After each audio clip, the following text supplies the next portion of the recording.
Good morning. Today is the 13th of September 2022, and this is the second segment of our anecdote on the political. In the 1950s, the United States was trying to build the ideal world, and the communists were trying to take over.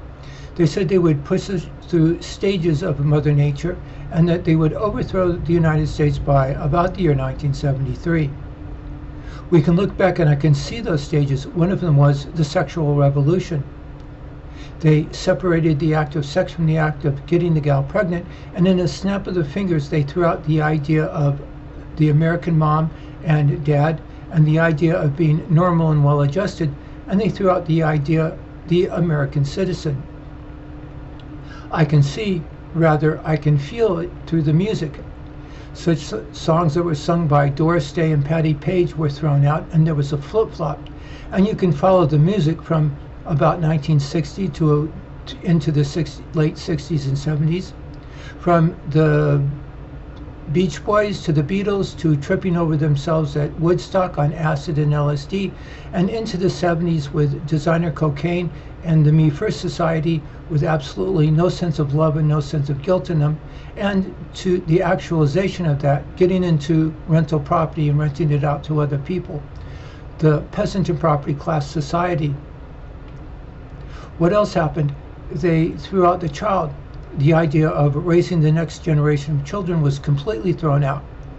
The child simply disappeared, and with it, the gal that would ask the 10-year-old what he wanted for his birthday was thrown out. By the time they got to the 70s, that gal was thrown into the world of the welfare mother and the child into poverty. I have to jump in here, something for later, something that's called parameters of competition. And I realized that the women's liberation movement, even though they would have 4 or 5 abortions, their children would live in the upper class, while the people who turned around and tried to do the right thing ended up in poverty.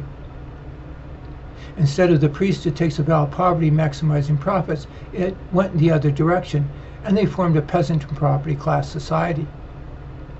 Hey, that's right, those two very fundamental arguments we gave our own nicknames to. The gal who changes the dirty diapers gets the romance, the priest who takes a vow of poverty maximizes profits, and in a very normal common sense fashion, they intentionally threw those two arguments out. What else happened? There was an incredible amount of violence. Donna Shalala, the first black female Surgeon General, if we hadn't got everything we wanted, we would have tore it all down, she says on a show about the year 1968. I am for the violent overthrow of the United States government and replacing it with communism, says Angela Davis. Jane Fonda in Vietnam saying, now that we've stopped the bombing in Cambodia, we're on equal footing, let's go to work.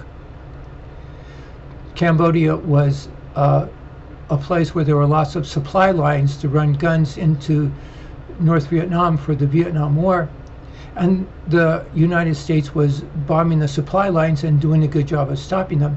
And there were lots of riots in the United States to stop the bombing of Cambodia. They were all led by communists. All those groups were led by communists.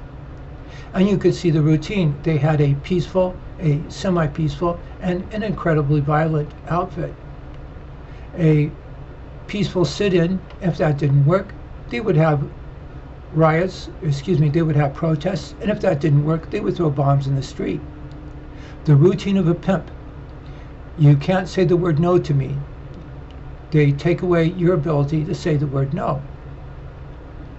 I begin to see it. I begin to see why they made such a big deal about not educating the next generation of children. And why? Because of that very fundamental argument. What takes away your free will? Fear and sex and ignorance and violence. And you can see it all right there in a very fundamental fashion. Your actions become determined. Those two fundamental arguments, the gal who changes the dirty diapers gets the sex, the priest who takes the vow of poverty maximizes profits, home economics, a well-adjusted person, a large middle class, were all thrown out. But there are 3 parts to that argument. The other is holding Christ holding Christ's divinity as faith. And there it is. The courts came out in the 60s and they said there would be no religion in government. One day there was, the next day there wasn't. They weren't officially Catholic, but they were officially not Catholic. You can have no religion in government, but you have to have something in government. So it becomes an anti-religion, and since it involves Christ, and antichrist in the most stereotypical sense of the word, complete with its logic. They don't lie, they just don't tell the truth. That leads to the second very fundamental political position, and that's the Catholic, the American Yank. The Pope holds the moral high ground, so I choose to put the Pope in charge, and that's how you say it. Suddenly, I become conscious of the fact that I know it. I know it. This I have to be taught.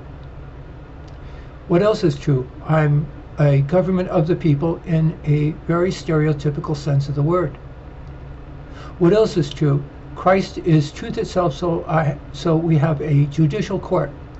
Logically, you can't have a judicial court, a court that will establish facts that are true as true. So you hold the Apostles' Creed, and then a judicial court appears.